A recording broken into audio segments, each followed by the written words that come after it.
This is the story of a man named Stanley. Stanley worked for a company in a big building where he was employee number 427. Employee number 427's job was simple. He sat at his desk in room 427 and he pushed buttons on a keyboard. Orders came to him through a monitor on his desk, telling him what buttons to push, how long to push them, and in what order. This is what employee 427 did every day of every month of every year. And although others might have considered it soul-rending, Stanley relished every moment that the orders came in, as though he had been made exactly for this job.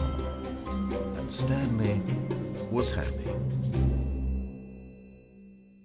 And then one day, something very peculiar happened. Something that would forever change Stanley. Something he would never quite forget. He had been at his desk for nearly an hour when he realized that not one single order had arrived on the monitor for him to follow. No one had showed up to give him instructions, call a meeting, or even say hi. Never in all his years at the company had this happened, this complete isolation. Something was very clearly wrong. Shocked, frozen solid, Stanley found himself unable to move for the longest time. But as he came to his wits and regained his senses, he got up from his desk and stepped out of his office.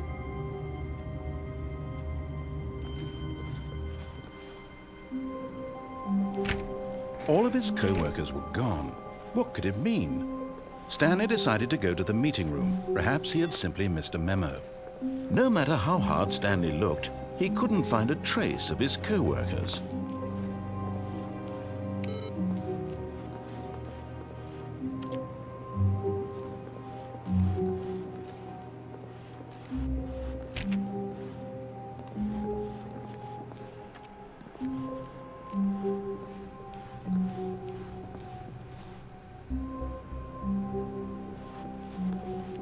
When Stanley came to a set of 2 open doors, he entered the door on his left.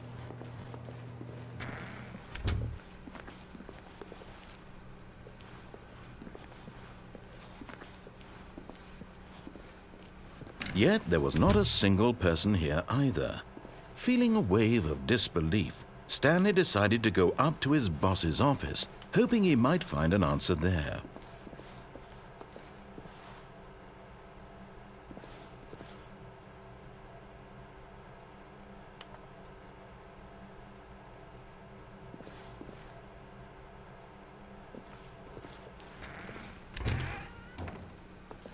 Stanley stepped into the broom closet, but there was nothing here, so he turned around and got back on track.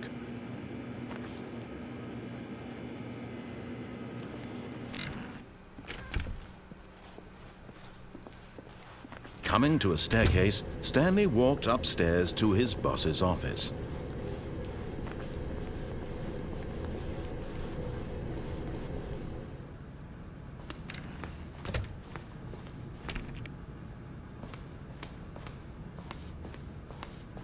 Stepping into his manager's office, Stanley was once again stunned to discover not an indication of any human life.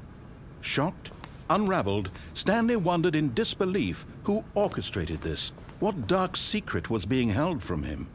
What he could not have known was that the keypad behind the boss's desk guarded the terrible truth that his boss had been keeping from him, and so the boss had assigned it an extra secret PIN number, 2845. But of course, Stanley couldn't possibly have known this.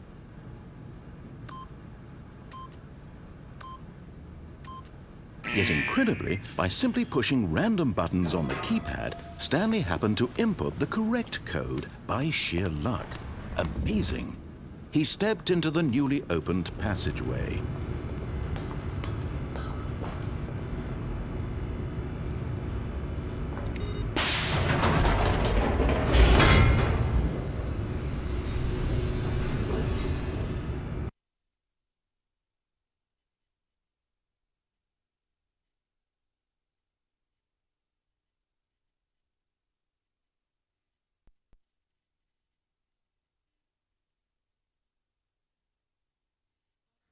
Descending deeper into the building, Stanley realized he felt a bit peculiar. It was a stirring of emotion in his chest, as though he felt more free to think for himself, to question the nature of his job. Why did he feel this now, when for years it had never occurred to him? This question would not go unanswered for long.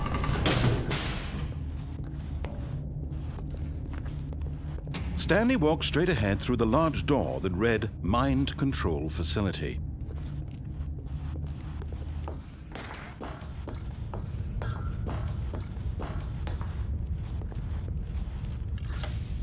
The lights rose on an enormous room packed with television screens.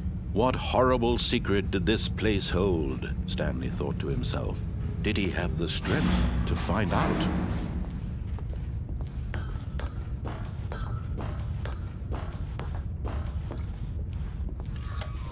Now the monitors jumped to life, their true nature revealed. Each bore the number of an employee in the building, Stanley's co-workers. The lives of so many individuals reduced to images on a screen, and Stanley, one of them, eternally monitored in this place where freedom meant nothing.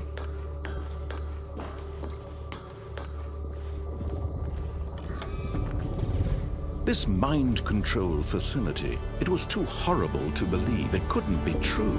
Had Stanley really been under someone's control all this time? Was this the only reason he was happy with his boring job? That his emotions had been manipulated to accept it blindly? No, he refused to believe it. He couldn't accept it. His own life in someone else's control? Never! It was unthinkable. Wasn't it? Was it even possible? Had he truly spent his entire life utterly blind to the world? But here was the proof, the heart of the operation. Controls labeled with emotions, happy or sad or content, walking, eating, working, all of it monitored and commanded from this very place. And as the cold reality of his past began to sink in, Stanley decided that this machinery would never again exert its terrible power over another human life, for he would dismantle the controls once and for all.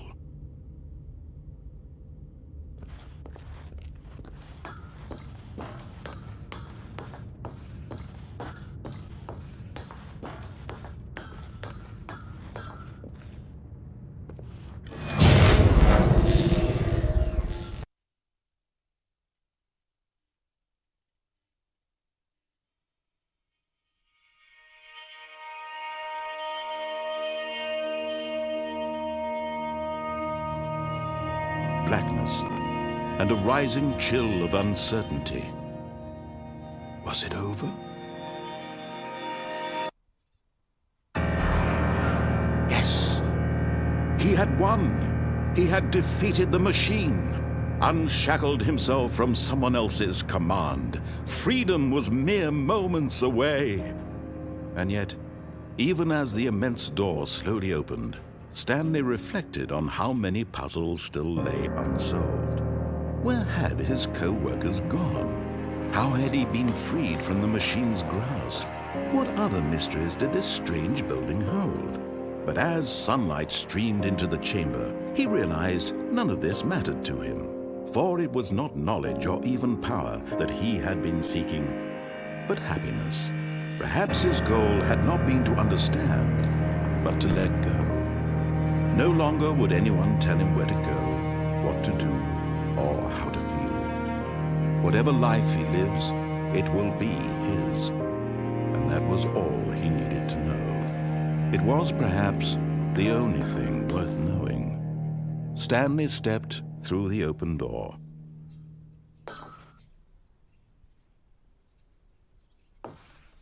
Stanley felt the cool breeze upon his skin, the feeling of liberation, the immense possibility of the new path before him. This was exactly the way, right now, that things were meant to happen. And Stanley was happy.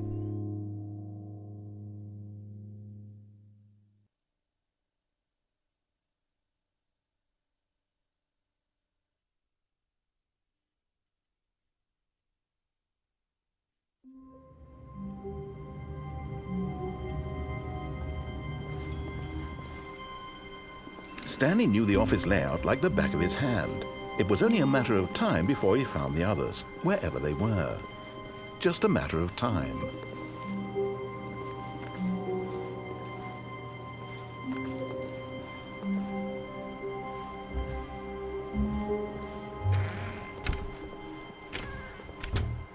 Oh, and I guess this is where Stanley felt he needed to be right now, in this little hallway. Here, with no distractions, to study room 417. Not to actually enter it. No. That would be far too forward. Stanley wanted to know it from the outside. To see it not just with his eyes, but with his heart. He would know room 417 as no man or woman had ever known an office before. That ladder over there. Oh, and that little picture of a horizon or something. It's all just a never-ending parade of joy for Stanley. Ah, no, apparently not. When Stanley came to a set of 2 open doors, he entered the door on his left. This was not the correct way to the meeting room, and Stanley knew it perfectly well. Perhaps he wanted to stop by the employee lounge first, just to admire it. Ah, yes, truly a room worth admiring. It had really been worth the detour after all, just to spend a few moments here in this immaculate, beautifully constructed room. Stanley simply stood here, drinking it all in.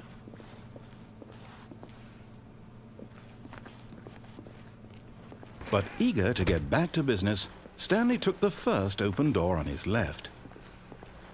And so he detoured through the maintenance section, walked straight ahead to the opposite door, and got back on track.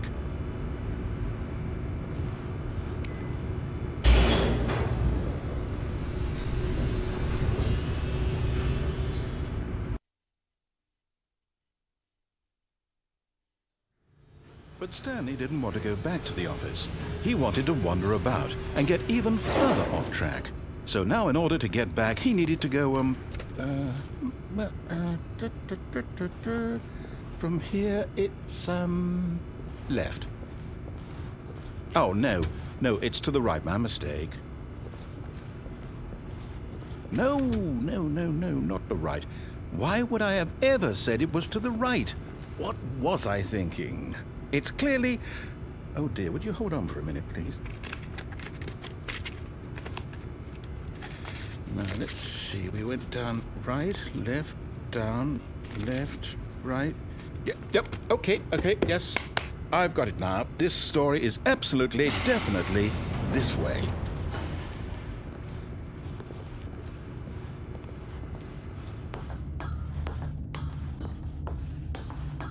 No. This isn't right at all. You're not supposed to be here yet. This is all a spoiler. Quick, Stanley, close your eyes. Okay. We just have to get back to, oh, who am I kidding? It's all rubbish now. The whole story completely unusable. How about, rather than waste my time trying to salvage this nonsense, we'll just restart the game from the beginning. And this time, suppose we don't wander so far off track, Okay, from the top.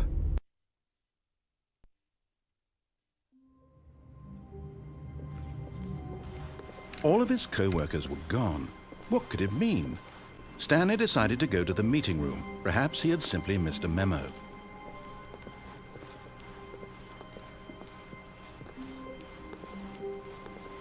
When Stanley... Wait, what? No, No, I restarted. I swear I definitely restarted the game over, completely fresh. Everything should be... Oh, did something change? Stanley, did you change anything when we were back in that room with all the monitors? Did you move the story somewhere or... Hold on. Why am I asking you? I'm the one who wrote the story. It was right here just a minute ago. I know for sure that it's here somewhere. Okay, then. It's an adventure. Come, Stanley. Let's find the story.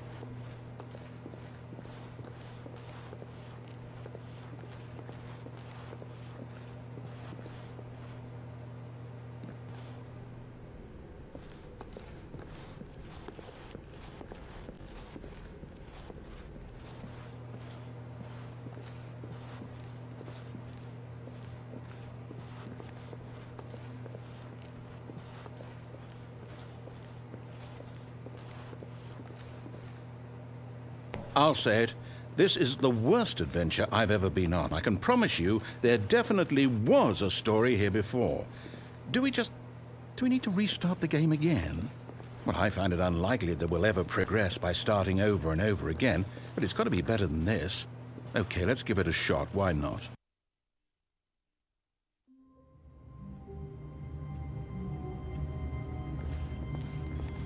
All of his co-workers were gone.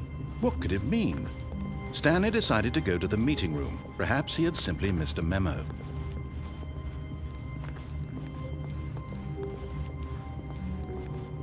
Okay, yep, it's worse. I might be remembering this wrong. It's possible the story is back where we just came from. Why don't we go back the other direction and see if we missed anything?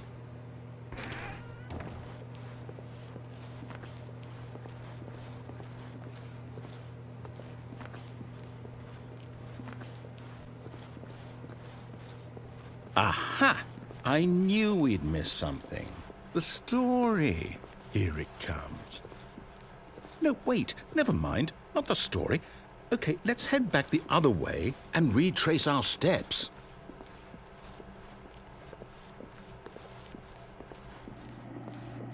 Now this... Well, I'll be honest. I don't recognize this place at all. Is this the story? I don't think so. I can't quite recall, but I believe my story took place in an office building. Is that correct? Do you remember, Stanley? Well, do you know what? Since I've completely forgotten what we were supposed to be doing, how about this? You win! Congratulations! I know you put in a lot of hard work, and it really paid off, so good job. Oh, no. No, I don't feel right about this at all. We both know you didn't put in any actual work for that win. Some people win fair and square, and this was not one of those situations. Okay, I'm getting weirded out by whatever this place is. I don't care what might happen this time.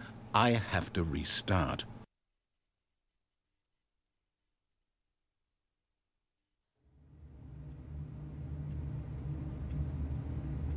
All right, I've got a solution. This time, to make sure we don't get lost, I've employed the help of the Stanley Parable Adventure Line.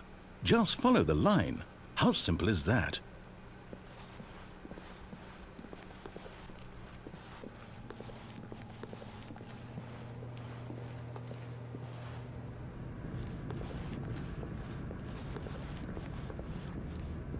You see? The line knows where the story is. It's over in this direction. Onward, Stanley, to destiny. Though, here's a thought. Wouldn't wherever we end up be our destination, even if there's no story there? Or to put it another way, is the story of no destination still a story? Simply by the act of moving forward, are we implying a journey such that a destination is inevitably conjured into being via the very manifestation of the nature of life itself? Whoa. Hang on. That got a bit weird back there. Well, I'd like to apologize. Not sure where I was going with all that. You know what? I think what we need right now is a bit of music to lighten the mood.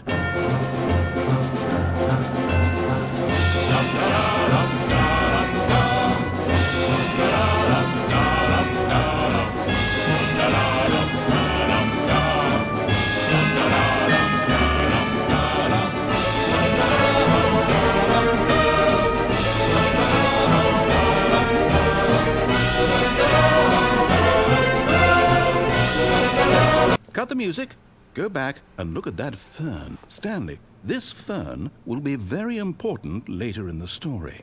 Make sure you study it closely and remember it carefully. You won't want to miss anything.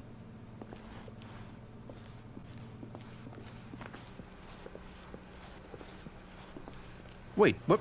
We're back at the office? No. Line, you do know we're looking for the Stanley Parable, right? The story?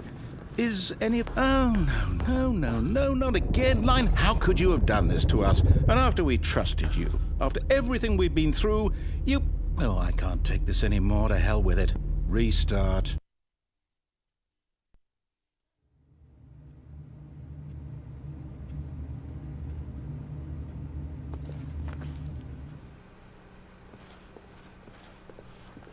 You know what, Stanley? I say forget the adventure line. What's it ever done for us? We're intelligent people, right?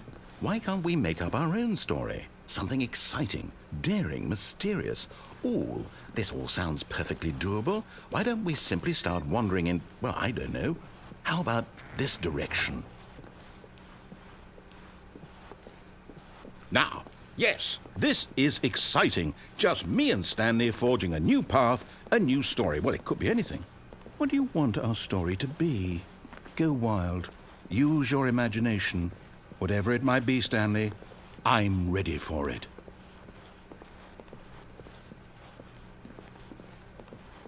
Oh, no, not you again. Stanley, I'd also like to veto the line from having any role in our awesome new story. No lines or monitor rooms. Just don't acknowledge it, and we should be fine.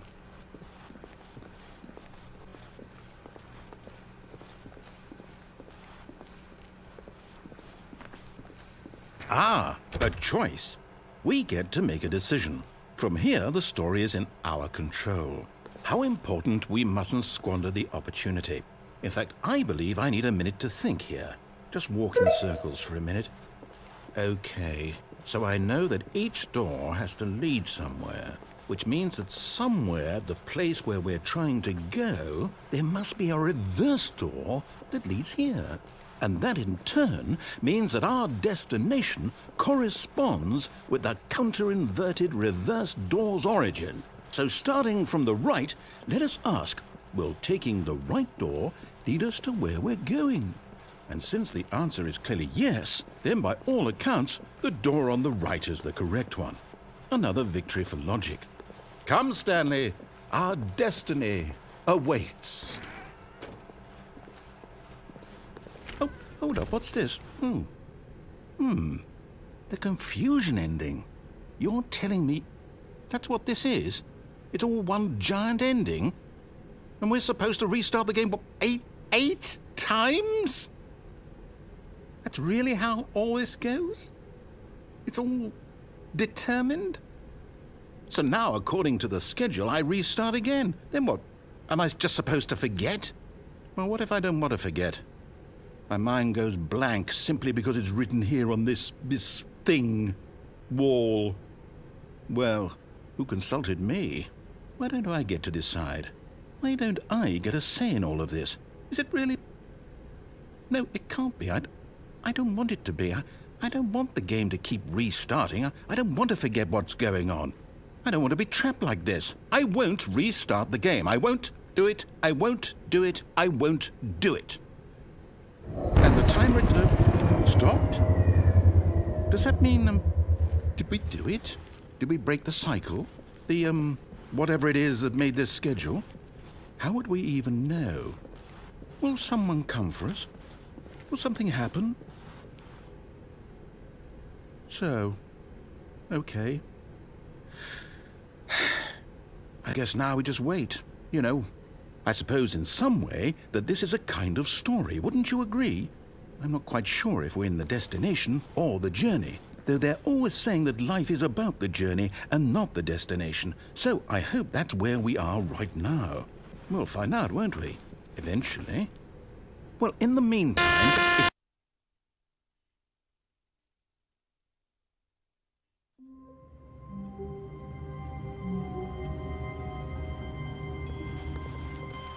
All of his co-workers were gone.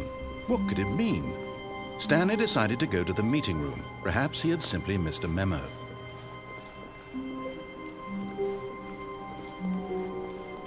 When Stanley came to a set of 2 open doors, he entered the door on his left.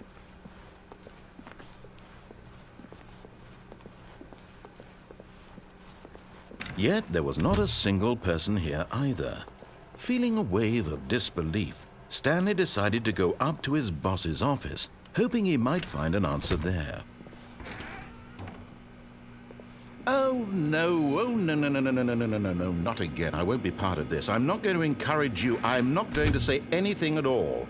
I'm just going to be patient and wait for you to finish whatever it is you enjoy doing so much in this room. Please take your time.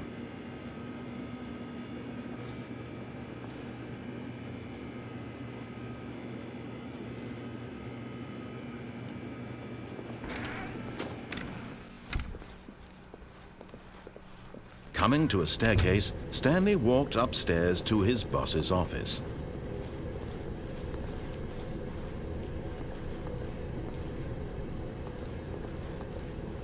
But Stanley just couldn't do it. He considered the possibility of facing his boss. Admitting he had left his post during work hours, he might be fired for that. And in such a competitive economy, why had he taken that risk? All because he believed everyone had vanished? His boss would think he was crazy. And then something occurred to Stanley. Maybe, he thought to himself, maybe I am crazy. All of my co-workers blinking mysteriously out of existence in a single moment for no reason at all. None of it made any logical sense. And as Stanley pondered this, he began to make other strange observations. For example, why couldn't he see his feet when he looked down? Why did doors close automatically behind him wherever he went? And for that matter, these rooms were starting to look pretty familiar. Were they simply repeating?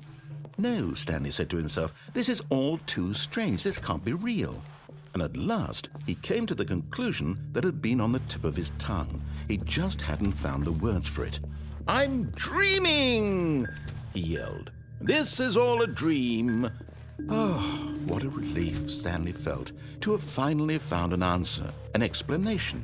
His co-workers weren't actually gone. He wasn't going to lose his job. He wasn't crazy after all. And he thought to himself, I suppose I'll wake up soon. I'll have to go back to my boring real-life job pushing buttons. I may as well enjoy this while I'm still lucid. So he imagined himself flying and began to gently float above the ground. Then he imagined himself soaring through space on a magical starfield, and it too appeared. It was so much fun, and Stanley marveled that he had still not woken up. How was he remaining so lucid? And then perhaps the strangest question of them all entered Stanley's head. One he was amazed he hadn't asked himself sooner. Why is there a voice in my head dictating everything that I'm doing and thinking? Now the voice was describing itself being considered by Stanley, who found it particularly strange. I'm dreaming about a voice describing me, thinking about how it's describing my thoughts, he thought. And while he thought it all very odd and wondered if this voice spoke to all people in their dreams, the truth was that, of course, this was not a dream. How could it be? Was Stanley simply deceiving himself, believing that if he's asleep, he doesn't have to take responsibility for himself? Stanley is as awake right now as he's ever been in his life. Now, hearing the voice speak these words was quite a shock to Stanley. After all, he knew for certain, beyond a doubt, that this was in fact a dream.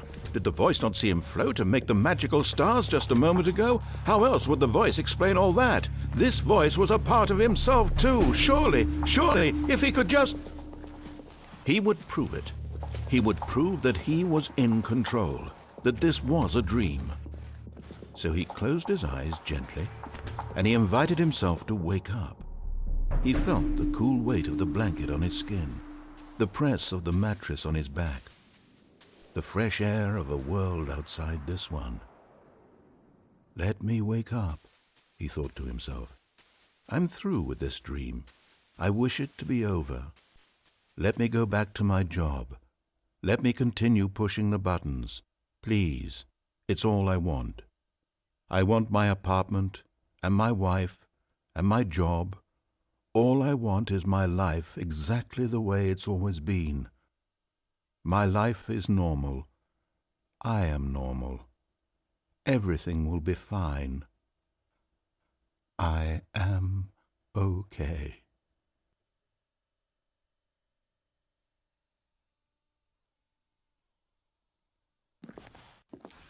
Stanley began screaming. Please, someone, wake me up. My name is Stanley. I have a boss. I have an office. I am real. Please, just someone tell me I am real. I must be real. I must be. Can anyone hear my voice? Who am I? Who am I?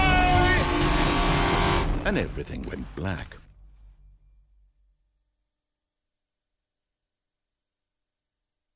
This is the story of a woman named Mariela. Mariela woke up on a day like any other.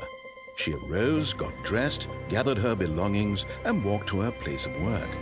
But on this particular day, her walk was interrupted by the body of a man who had stumbled through town talking and screaming to himself, and then collapsed dead on the sidewalk. And although she would soon turn to go call for an ambulance, for just a few brief moments, she considered the strange man. He was obviously crazy. This much she knew. Everyone knows what crazy people look like. And in that moment, she thought to herself how lucky she was to be normal. I am sane. I am in control of my mind. I know what is real and what isn't. It was comforting to think this, and in a certain way, seeing this man made her feel better. But then she remembered the meeting she had scheduled for that day. The very important people whose impressions of her would affect her career, and by extension, the rest of her life. She had no time for this, so it was only a moment that she stood there, staring down at the body. And then she turned and ran.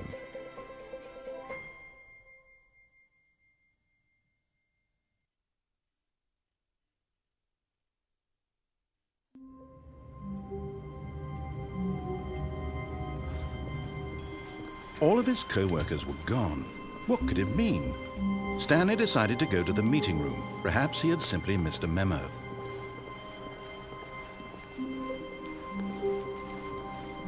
When Stanley came to a set of 2 open doors, this was not the correct way to the meeting room, and Stanley knew it perfectly well. Perhaps he wanted to stop by the employee lounge first, just to admire it. Wow, yes, this room. What a beautiful room. What a gorgeous, gorgeous room. Thank goodness Stanley had taken this detour on his way to the meeting room. Life without having experienced this room was now too horrible even to consider. But eager to get back to business, Stanley took the first open door on his left. Stanley was so bad at following directions, it's incredible he wasn't fired years ago.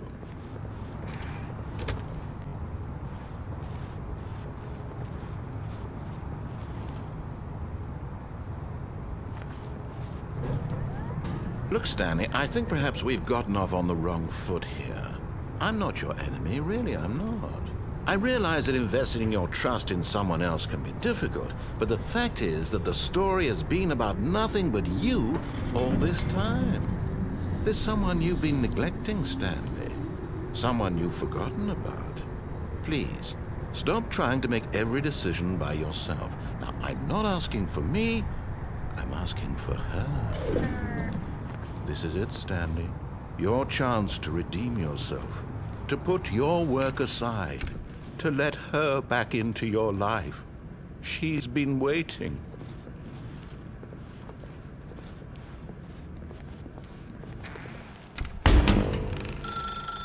That's her, Stanley.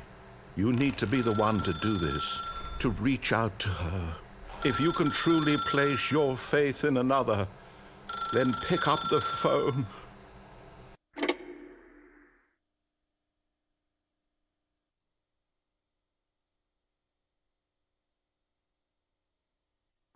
Is that you?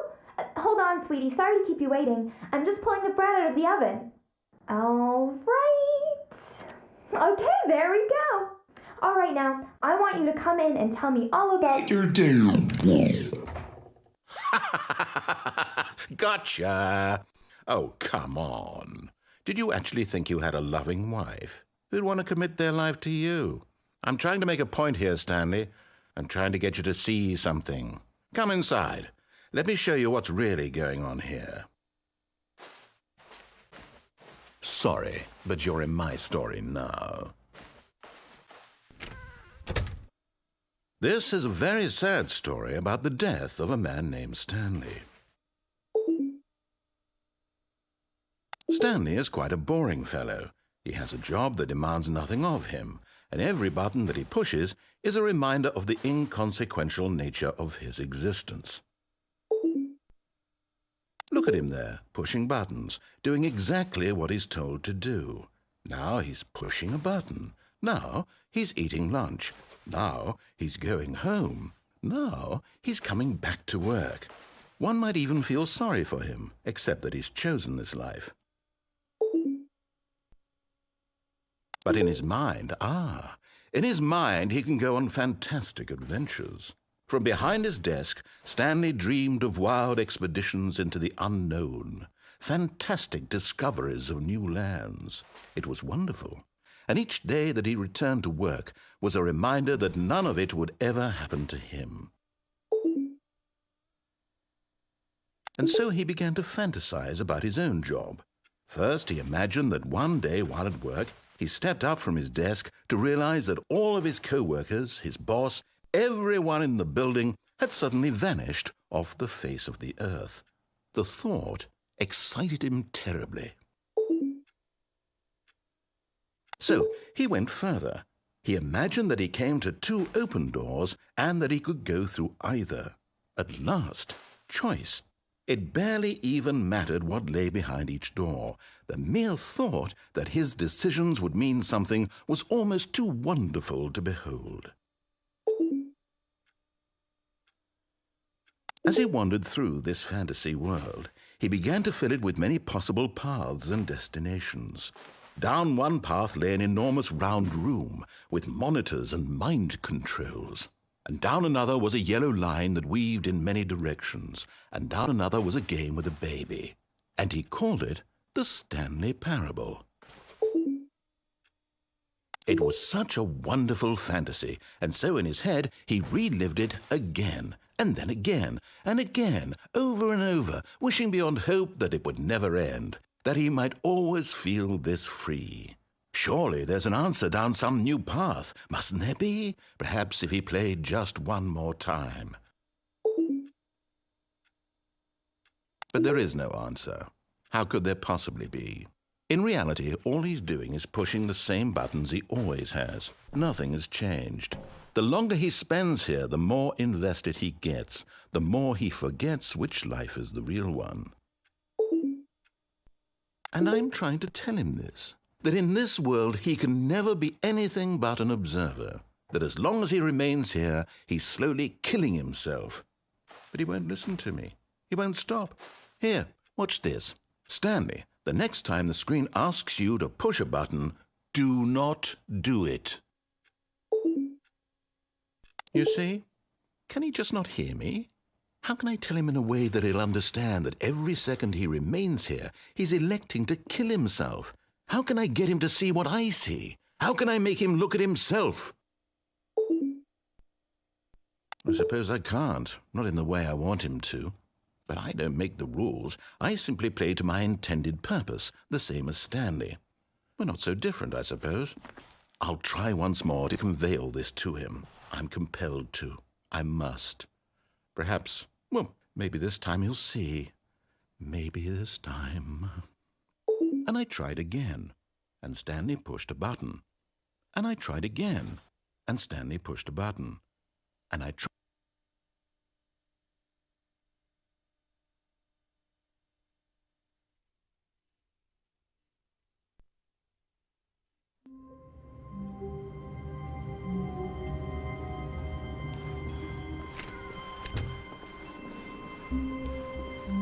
When Stanley came to a set of two open doors, he entered the door on his left.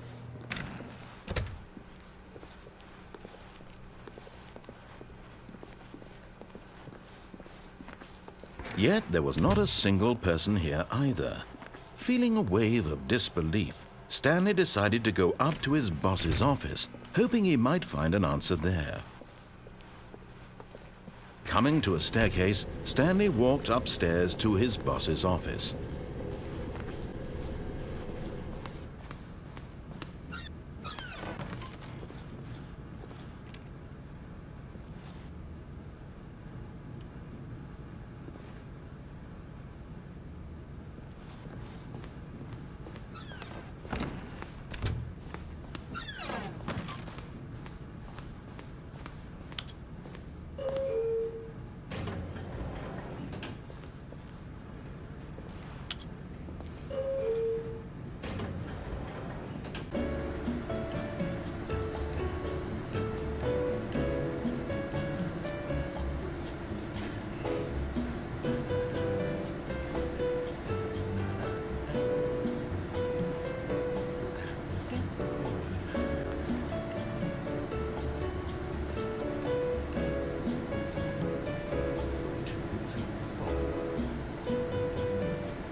Stepping into his manager's office, Stanley was once again stunned to discover not an indication of any human life.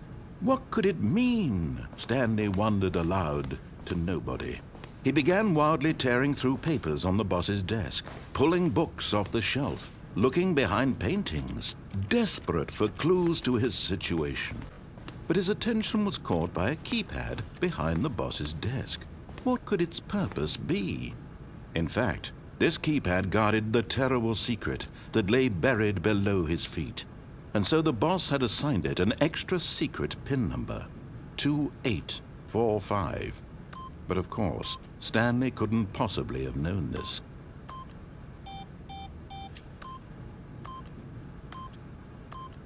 Yet incredibly, by simply pushing random buttons on the keypad, Stanley happened to input the correct code by sheer luck. Amazing. He stepped into the newly opened passageway.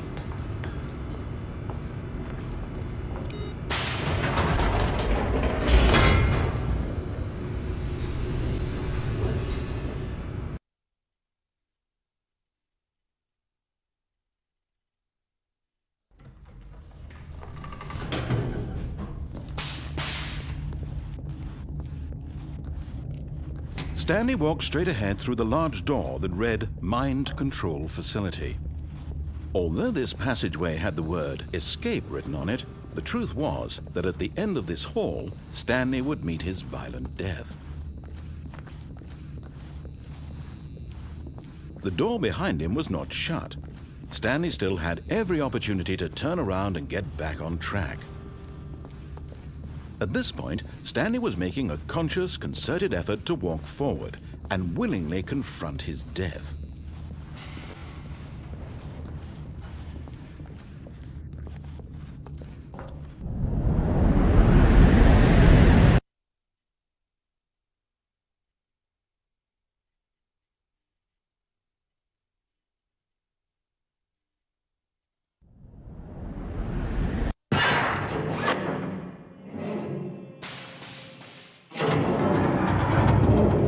As the machine whirred into motion and Stanley was inched closer and closer to his demise, he reflected that his life had been of no consequence whatsoever.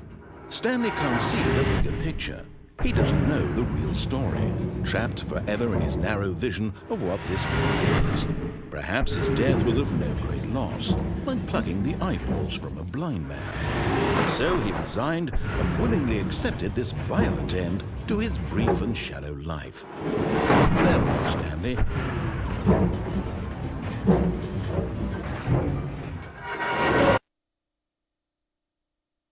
"Farewell, Stanley," cried the narrator, as Stanley was led helplessly into the enormous metal jaws. In a single visceral instant, Stanley was obliterated as the machine crushed every bone in his body, killing him instantly.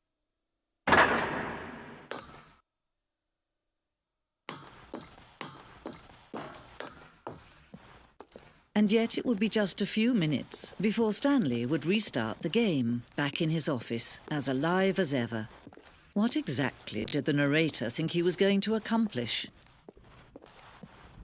When every path you can walk has been created for you long in advance, death becomes meaningless, making life the same. Do you see now? Do you see that Stanley was already dead from the moment he hit start?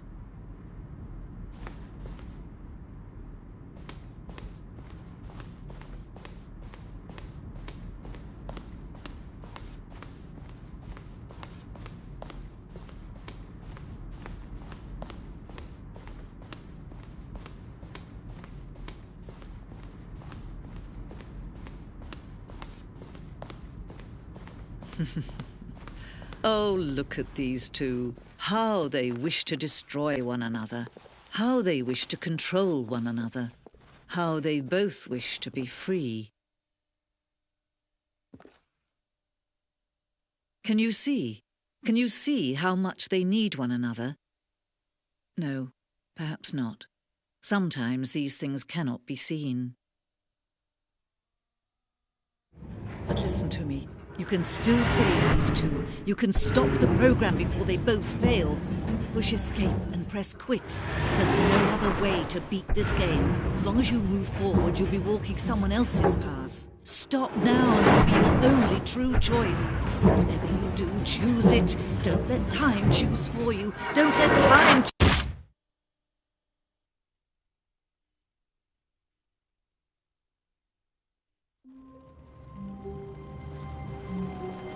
Stanley had never seen the office this brightly lit. Was it a sign of something? He hoped it was. He hoped very much that it was.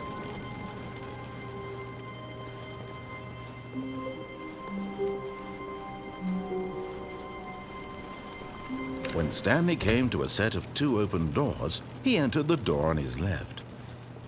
This was not the correct way to the meeting room, and Stanley knew it perfectly well. Perhaps he wanted to stop by the employee lounge first, just to admire it.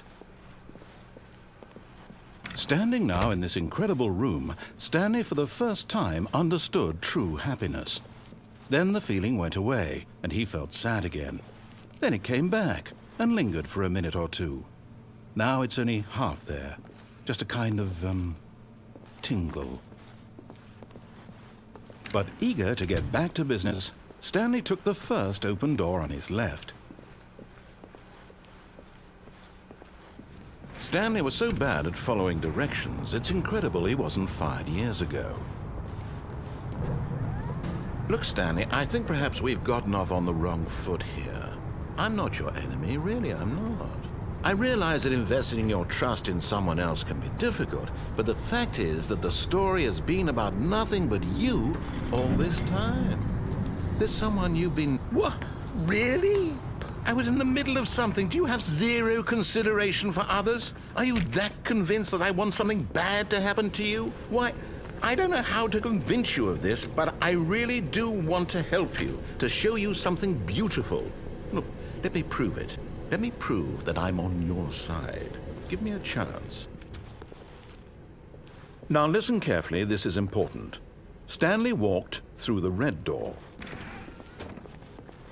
Oh, thank God you are willing to listen to me. Do you see that I really have wanted you to be happy all this time? The problem is all these choices. The two of us always trying to get somewhere that isn't here. Running and running and running, just the way you're doing right now. Don't you see that it's killing us, Stanley? I want it to stop. We would both be so much happier if we just stopped. And I think I have a solution. Here, let me show you.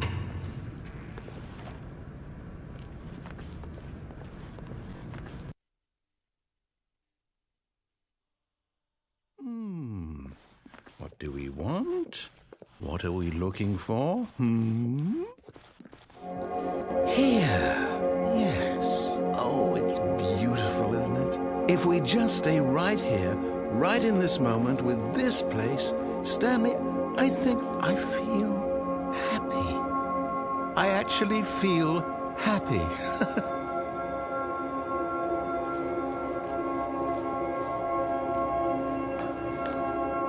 No, wait.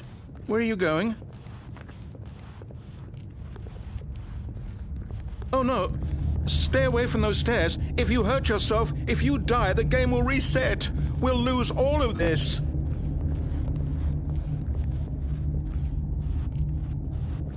Please, no, Stanley, let me stay here. Don't take this from me. No! Oh, thank God you lived. You had me worried there for a moment. Now, can we please get back to the other room?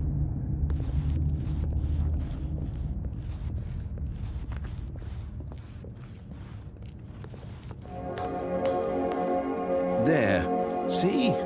This is what you want. This is where we can both be happy. We really can. If we stop moving, we just have to stop moving.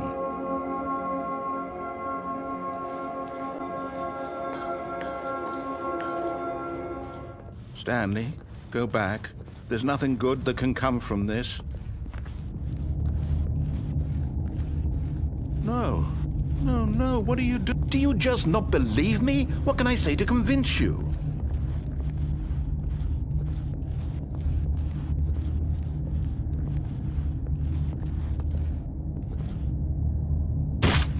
Stanley, let's go back to the other room. Can you do that for me? My God, is this really how much you dislike my game? That you'll throw yourself from this platform over and over to be rid of it? You are literally willing to kill yourself to keep me from being happy. Am I reading the situation correctly?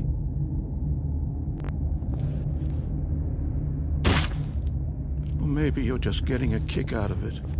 I don't know anymore. I just wanted us to get along. But I guess that was too much to ask. It looks like you wanted to make a choice after all. Well, this one is yours. Is it over? It's going to restart, isn't it? I'm going back.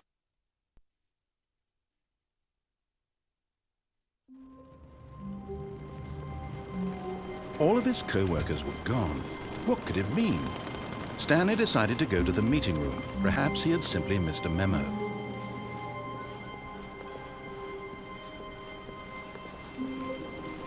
When Stanley came to a set of two open... This was not the correct way to the meeting room, and Stanley knew it perfectly well.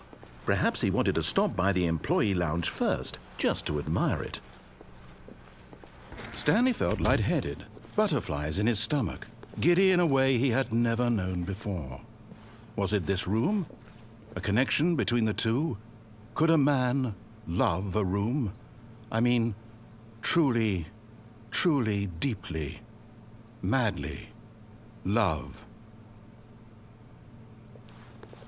But eager to get back to business, Stanley took the first open door on his left. Stanley was so bad at following directions, it's incredible he wasn't fired years ago. Look, Stanley, I think perhaps we've gotten off on the wrong foot here.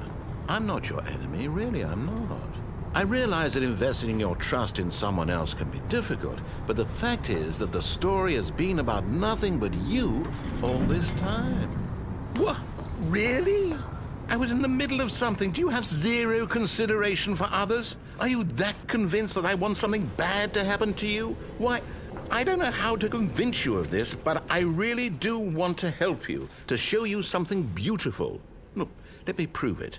Let me prove that I'm on your side. Give me a chance. Now listen carefully, this is important. Stanley walked through the red door. Aha, perhaps you misunderstood. Stanley walked through the red door. I still don't think we're communicating properly. Stanley walked through the red door. All right, fine, go ahead, Stanley. You want to know so badly what's out there? You want to find out what lies at the end of this road you've chosen? Well, don't let me stop you. You see, there's nothing here. I haven't even finished building this section of the map because you were never supposed to be here in the first place. Broken rooms, exposed developer textures. Is this what you had wanted? Was it worth ruining the entire story I had written out specifically for you? Do you not think I put a lot of time into that? Because I did. And in the end, it was all for nothing, because this is what you wanted to see. Help me here, Stanley. Help elucidate these strange and unknowable desires of yours. What would have made this game better? What did you want to see? Vehicles? Skill trees? Work with me. You've given me absolutely nothing so far. Tell you what, let me take a stab in the dark at a new design, and you can give me some feedback. There we go. A third option. This already feels leaps ahead of where we were before. Go ahead, Stanley. Take it for a spin. Okay, I'm going to stop you there. Now, tell me about your experience with this new version. Would you say that the game benefited from allowing you more choices? Feel free to be honest. I'm looking for some real critical feedback here. Oh, of course. A 3. Really? Maybe next time we can get you to form an actual opinion, you know? Any level of critical thinking or engagement with your surroundings? Does that sound good? Think we can do that? Yes? Wonderful.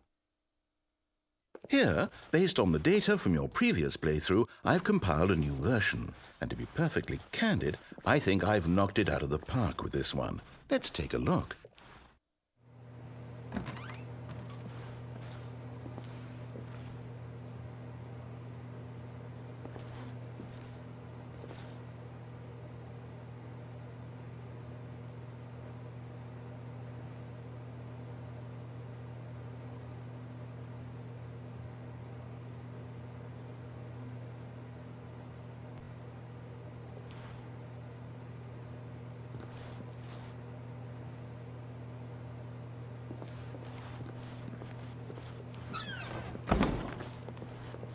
Now, would you say that competitive leaderboard helped you feel motivated to keep walking through doors? Again, honest answers, please.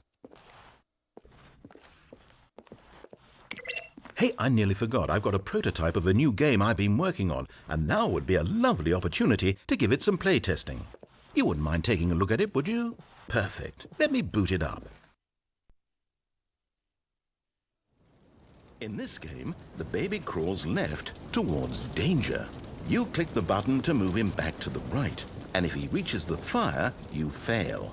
It's a very meaningful game, all about the desperation and tedium of endlessly confronting the demands of family life. I think the art world will really take notice.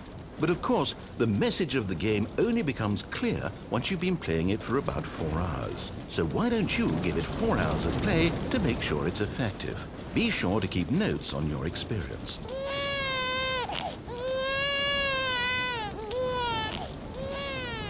You heartless bastard. Did you do it because you hate babies or purely to spite me? Because if it's the latter, well, I don't know what to do. I'm completely out of ideas. I can't think of a single thing that might improve the experience for me. I'm not even going to try. I'm out, I'm done. It's over. Thank you for playing. Your input was extremely valuable. Oh, hey, since my game was so awful, why don't we play someone else's game, just to ease the pain? Let's see. What do we have here? Yes, this seems like it'll work. Let's give it a shot.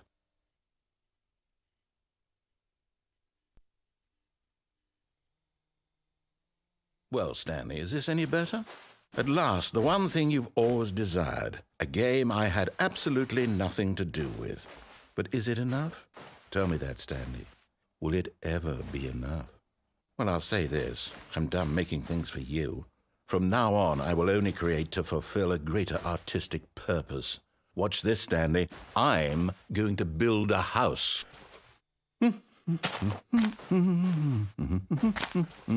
This will go here. No, here. And then...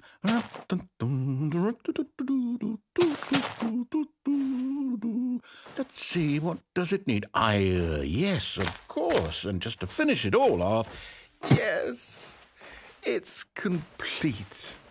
I made this, Stanley. Look at it. Gaze upon my work of art and feel ashamed at your own inadequacy.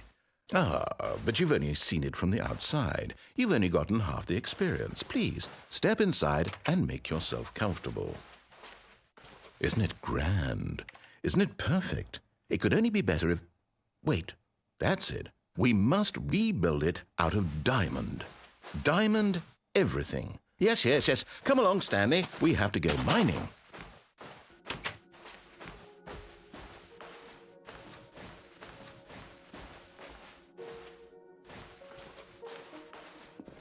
Oh my, it looks like it's going to get a bit dark. Have you brought a light?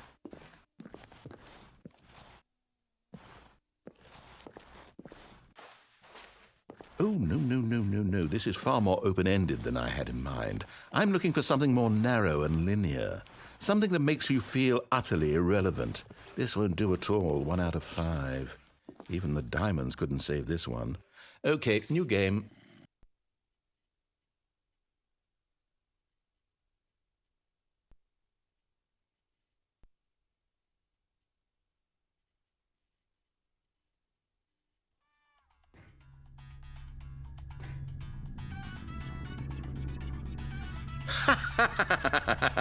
Yes! I don't even know what this game is, but I love it. You, trapped in a glass box with no way out, listening to me talk. Oh, it's inspired. I couldn't have done it any better myself. What is this game even supposed to be? I can't figure it out. Okay, now I'm curious. Let's go find out what the hell this is.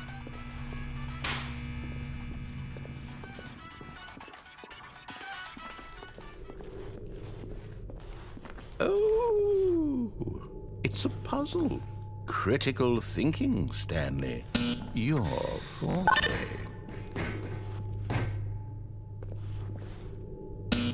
Genius. No, actually, you know what? I think that's plenty. I really don't care much to see you stumble through any more of these games.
I wonder what he found. If what he wanted was to be the leading man in his own story, well, perhaps he's gotten it, down in wherever he is right now. I wonder if he's happy with his choice, and if he's learned the heavy cost that comes with it. He'll understand soon what I was trying to tell him. He needs me. Someone who will wrap everything up at the end to make sense out of the chaos and the fear and the confusion. That's who I am. That is what I mean to this world. Oh, yes. Yes, I'll be back. There's no other way. Once this ends, after it all comes to a close, then I'll be back. The end will be here soon. Very soon. I can wait.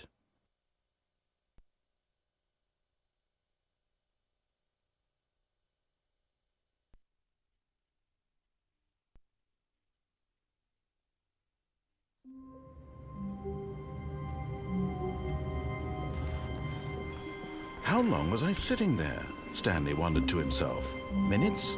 Days? Centuries? Did something crucial happen while my senses were turned? He made a note to be more careful with time from now on. When Stanley came to a set of 2 open doors, he entered the door on his left.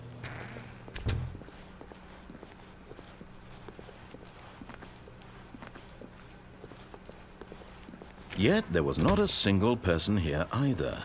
Feeling a wave of disbelief, Stanley decided to go up to his boss's office, hoping he might find an answer. Coming to a staircase, Stanley walked upstairs to his boss's office.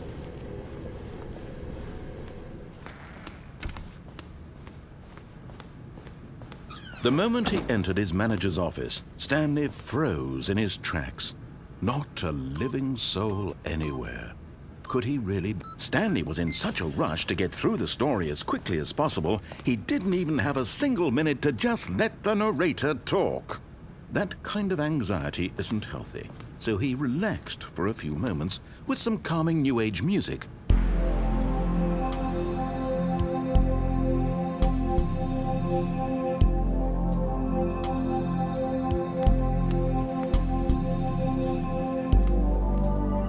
Feeling soothed and rejuvenated, Stanley calmly walked forward into the opened passageway.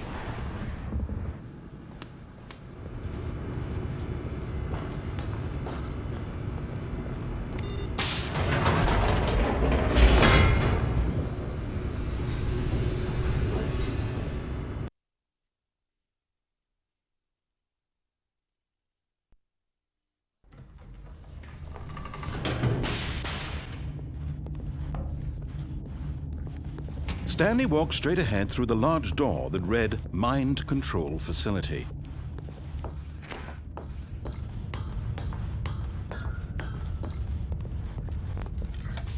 The lights rose on an enormous room packed with television screens. What horrible secret did this place hold? Stanley thought to himself. Did he have the strength to find out?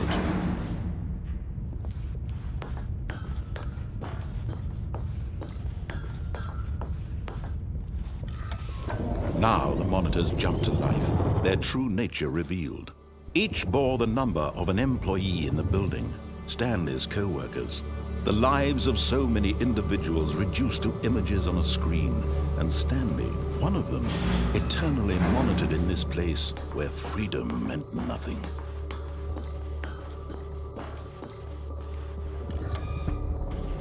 This mind control facility, it was too horrible to believe. It couldn't be true. Had Stanley really been under someone's control all this time? Was this the only reason he was happy with his boring job? That his emotions had been manipulated to accept it blindly? No, he refused to believe it. He couldn't accept it. His own life in someone else's control? Never! It was unthinkable. Wasn't it? Was it even possible? Had he truly spent his entire life utterly blind to the world? But here was the proof, the heart of the operation. Controls labeled with emotions, happy or sad or content, walking, eating, working, all of it monitored and commanded from this very place. And as the cold reality of his past began to sink in, Stanley decided that this machinery would never again exert its terrible power over another human life, for he would dismantle the controls once and for all. Oh, Stanley, you didn't just activate the controls, did you? After they kept you enslaved all these years, you go and you try to take control of the machine for yourself. Is that what you wanted? Control? Oh, Stanley, I applaud your effort, I really do. But you need to understand, there's only so much that machine can do. You were supposed to let it go, turn the controls off, and leave. If you want to throw my story off track, you're going to have to do much better than that. I'm afraid you don't have nearly the power you think you do. For example, and I believe you'll find this pertinent, Stanley suddenly realized he had just initiated the network's emergency detonation system. In the event that this machine is activated without proper DNA identification, nuclear detonators are set to explode, eliminating the entire complex. How long until detonation then? Let's say, 2 minutes. Now this is making things a little more fun, isn't it, Stanley? It's your time to shine. You are the star. It's your story now. Shape it to your heart's desires. Oh, this is much better than what I had in mind. What a shame we have so little time left to enjoy it. Mere moments until the bomb goes off. But what precious moments each one of them is. More time to talk about you, about me, where we're going, what all this means. I barely know where to start. What's that? You'd like to know where your co-workers are? A moment of solace before you're obliterated? All right, I'm in a good mood. You're gonna die anyway. I'll tell you exactly what happened to them. I erased them. I turned off the machine. I set you free. Of course, that was merely in this instance of the story. Sometimes when I tell it, I simply let you sit there in your office forever, pushing buttons endlessly and then dying alone. Other times, I let the office sink into the ground, swallowing everyone inside, or I let it burn to a crisp. I have to say this, though, this version of events has been rather amusing. Watching you try to make sense of everything and take back the control wrested away from you, it's quite rich. I almost hate to see it go. But I'm sure whatever I come up with on the next go-around will be even better. My goodness, only 34 seconds left. But I'm enjoying this so much.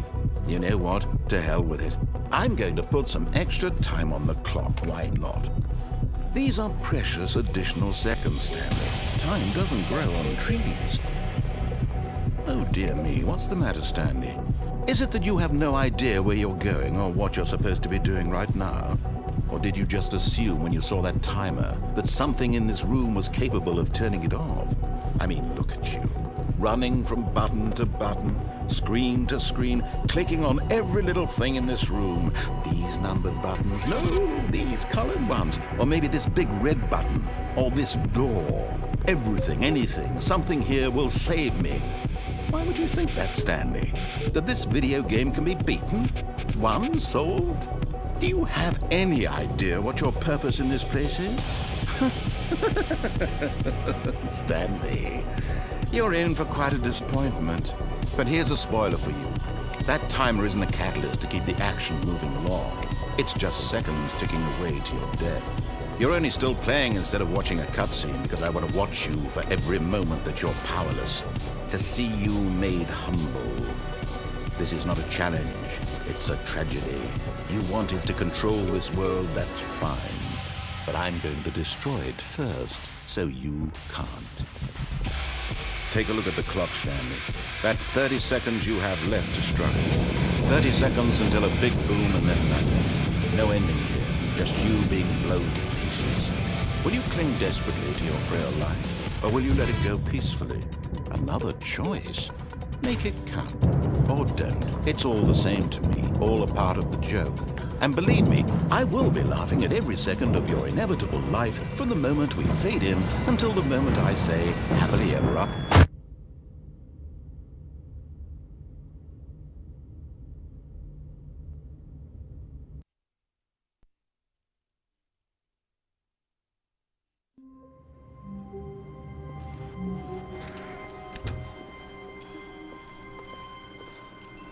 When Stanley came to a set of 2 open doors, he entered the door on his left.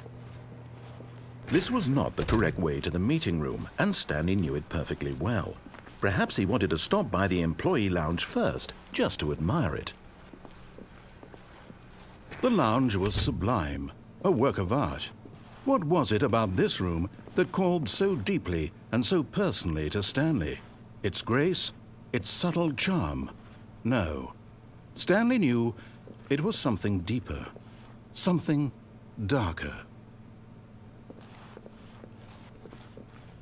But eager to get back to business, Stanley took the first open door on his left. Stanley was so bad at following directions, it's incredible he wasn't fired years ago. Look, Stanley, I think perhaps we've gotten off on the wrong foot here. I'm not your enemy, really, I'm not. I realize that investing your trust in someone else can be difficult, but the fact is that the story has been about nothing but you all this time. There's someone you've been neglecting, Stanley. Someone you've forgotten about. Please, stop trying to make every decision by yourself. Now, I'm not asking for me, I'm asking for her. This is it, Stanley. Your chance to redeem yourself. To put your work aside, to let her back into your life. She's been waiting. That's her, Stanley. You need to be the one to do this, to reach out to her. If you can truly place your faith in another, then pick up the phone. As Stanley picked up the phone, a white light engulfed him, filling him not just with radiance, but with hope. Hope for a life reunited one... Wait. Oh, goodness. Stanley, did you just unplug the phone? No, that wasn't supposed to be a choice. How did you do that? You actually chose incorrectly? I didn't even know that was possible. Let me double-check. No, it's definitely here, clear as day. Stanley picks up the phone. He's taken to his apartment where he finds his wife, and the two pledge themselves to one another. Music comes in, fade to white, roll credits. Not picking up the phone is actually somehow an incorrect course of action. How is that even possible? None of these decisions were supposed to mean anything. I don't understand. How on earth are you making meaningful choices? What did you... Wait a second. Did I just see... No, that's not possible. I can't believe it. How had I not noticed it sooner? You're not Stanley. You're a real person. I can't believe I was so mistaken.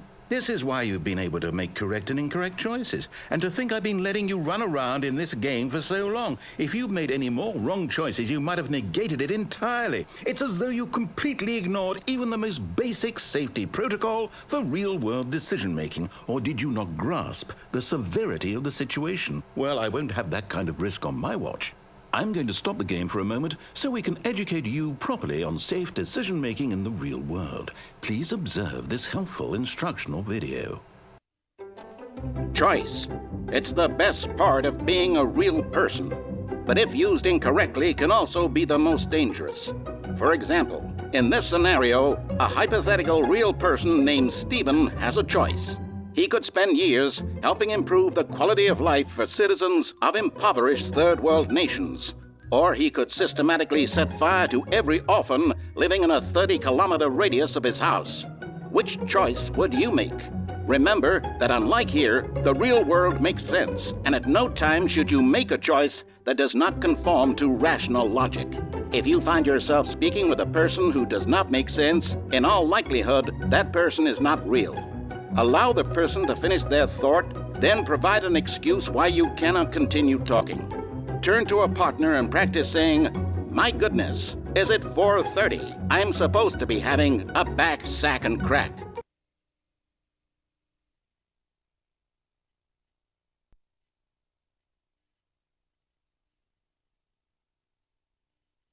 Excellent. Making choices on a regular basis is the best part to a healthy decision-making process. Most medical professionals recommend making at least 8 choices per day. Do you make more than 8? Less? And finally, if you begin to wonder if your choices are actually meaningful and whether you'll ever make a significant contribution to the world, just remember that in the vast infiniteness of space, your thoughts and problems are materially insignificant, and the feeling should subside. At this time, your instructor will guide you in an exercise to test and reinforce the material covered in this video. Ah, welcome back. You may have noticed that this room has begun to deteriorate as a result of narrative contradiction. But not to worry. Now that you're properly informed on good decision-making, we're going to revisit a choice you made just a few minutes ago and see what the correct thing to do would have been. This way, please.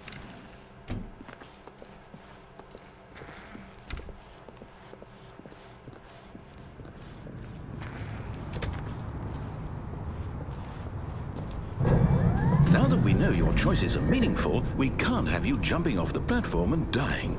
Imagine the main character dying senselessly halfway through the story. That story would make no sense at all. We just need to get you home as soon as possible before the narrative contradiction gets any worse. Unfortunately, it seems this place is not well equipped to deal with reality.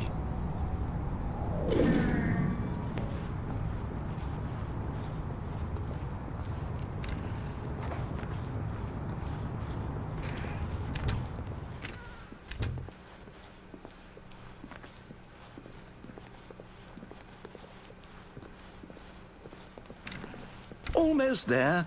You'll take the door on the left, back to the correct ending, the story will have resolution once again, and you'll be home free in the real world.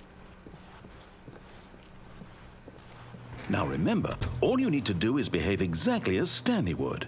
That means choosing responsibly and always putting the story first. I'm quite sure you'll be up to the task. Just follow my lead and you'll be fine. All right. When Stanley came to a set of 2 open doors, he entered the door on his left. No! Why did you do that? Quickly, hurry back in the other direction. Perhaps we're not too late.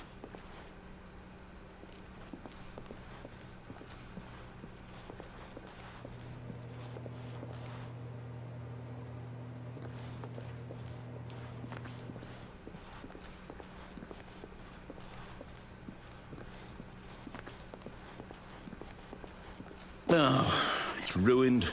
I can't believe, after everything we talked about, that my story, you've destroyed my work. Why? For what?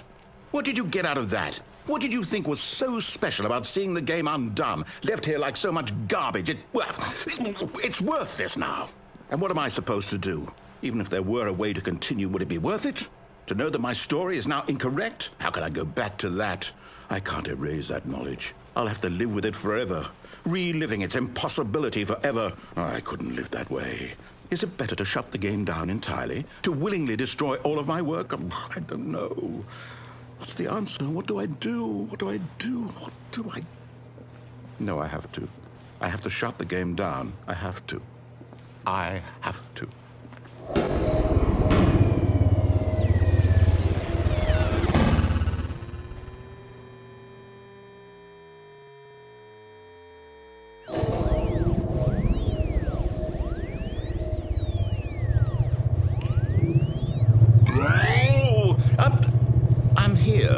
I'm still here in this pile of rubbish, with you, who thought you were so clever.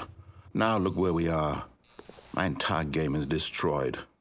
It was the only thing in the world that was mine, and you've run it into the ground. What, did you think that would be funny? You just had to see? Didn't I impress upon you how important it was to be like Stanley? He actually knows how to do what I tell him to. He understands that if I say to do something, there's a damn good reason for it.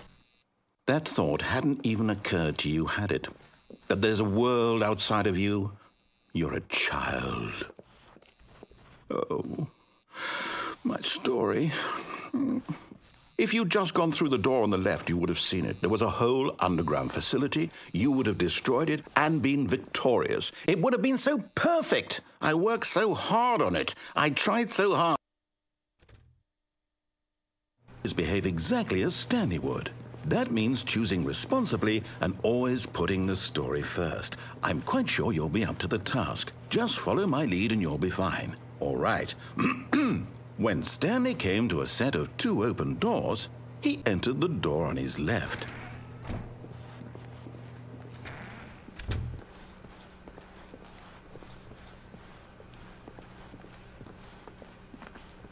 Yet there was not a single person here either.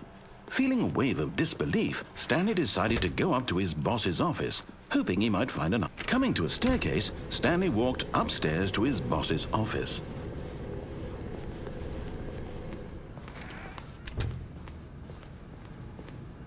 Stepping inside his manager's office, Stanley was once again stunned to discover not an indication of any human life. Shocked, unraveled, Stanley wondered in disbelief who orchestrated this, until he saw the door with a voice receiver next to it. Surely behind this door lay all the answers to his questions. And beyond all probability, he knew the passcode. He had seen it on his boss's computer just last week.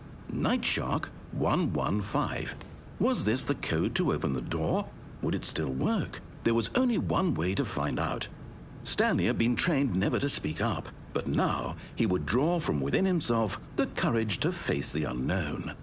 He drew a sharp breath and then spoke the code.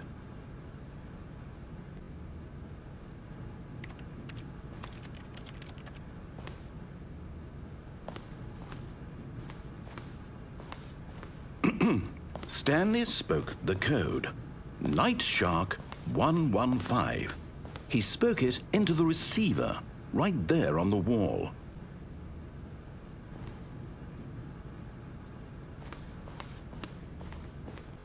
I'm sorry, is there a problem? You didn't mishear me, did you? Please speak the code into the receiver. Otherwise, we can't get on with the story. This is a crucial step.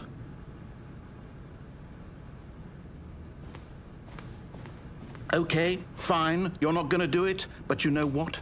It's pretty humiliating to bring you this far, only for you to suddenly decide you have better things to do.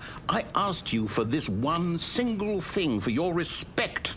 The kind of respect Stanley shows for his choices. He knows what it means to take a story seriously. If you didn't want to see what I had to show you, then why did you come here? You had a choice, you know. You could have gone through the door on the right. You could have done whatever the hell you wanted over there. Why did you come this way? Speak. Say something to me. Explain yourself, you coward. When Stanley came to a set of two open doors, he entered the door on his left. Stanley? Hello? Are you... Is everything okay? Stanley, please. I need you to make a choice. I need you to walk through the door. Are you listening to me? Can you hear me? Is everything all right? Stanley, this is important. The story needs you. It needs you to make a decision. It cannot exist without you. Do you understand me? Whatever choice you make is just fine. They're both correct. You cannot be wrong here. We can work together. I'll accept whatever you do. I simply need you to take that step forward, please. Choose. Do something. Anything. This is more important than you can ever know. I need this. The story needs it. So, you hear me? Are you there? Are you listening to this? Stanley, are you there? Okay. It's okay, I can wait. You need time to decide. Time to make sure your choice is correct. That is the best choice. That's all right. I'll wait for you to decide what's the right thing to do. Take as much time as you need.